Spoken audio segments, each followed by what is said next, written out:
Hi అండి, ఈరోజు వీడియోలో బీరకాయ తాలింపు చేసుకుందాం.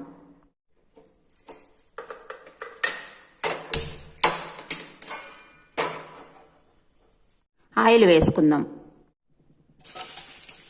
ఎర్రగడ్డలు వేసి వేయించుకుందాం.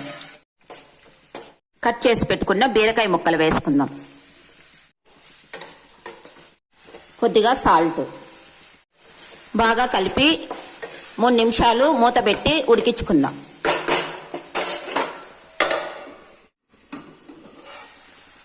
బీరకాయ ఉడికిన తర్వాత తెల్లగడ్డ దంచి పెట్టుకున్నది వేసుకుందాం. కొద్దిగా పసుపు వేసుకుందాం. కారం పొడి కొద్దిగా వేసుకుందాం. శనగగింజల పొడి, ఇవన్నీ బాగా కలుపుకుందాం.